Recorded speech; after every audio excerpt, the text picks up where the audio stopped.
Hello ma'am. Sorry ட்ரீப்பிங் கிளாஸ்க்கு நிறைய பேர் வெயிட்டிங். எப்போ போடுறீங்கன்னு சொன்னீங்கன்னா நல்லா இருக்கும்.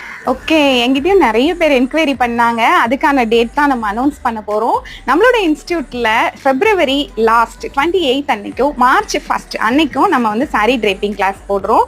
வீக்கெண்ட் அண்ட் வீக் டே ரெண்டுலேயுமே அவைலபிளாக இருக்குது. நீங்கள் வீக் டேயில் அவைலபிள் அப்படின்னா வீக் டே கிளாஸ் எடுத்துக்கலாம், வீக்கெண்டில் அவைலபிள் அப்படின்னா வீக்கெண்ட் கிளாஸ் எடுத்துக்கலாம். நீங்கள் பர்ஃபெக்டாக சாரி வேர் பண்ணணும் அண்ட் வேர் பண்ணும்போது உங்களை நல்லா லீனாக கட்டணும், பர்ஃபெக்டாக இருக்கணும். சீக்கிரம் நீங்கள் வந்து இதை வேர் பண்ணணும்னு நினைக்கிறீங்களா? உடனே இதை கற்றுக்கிட்டீங்க அப்படின்னா உங்களால் இந்த பர்ஃபெக்டான சாரியை வேர் பண்ண முடியும். அது மட்டும் இல்லாமல் பாக்ஸ் ஃபோல்டிங் சொல்லி கொடுக்கறதுனால நீங்கள் மற்றவங்களுக்கு இந்த மாதிரி சாரி பாக்ஸ் ஃபோல்டிங் பண்ணி மணி earn பண்ண முடியும். ஒரு சாரி அயன் பண்ணாலே மினிமம் சார்ஜாக 250 rupeesலேருந்து உங்களால் வாங்க முடியும் வீக்லி. அப்போ டெய்லி ஒரு 2-3 சாரீஸ் அயன் பண்ணும்போது இந்த மாதிரி உங்களால் வீட்டில் இருந்தே உங்களோட அன்றாட வேலையும் பார்த்துட்டு இந்த சாரி அயன் பண்ணுறது மூலமாக இந்த மணி earn பண்ண முடியும்.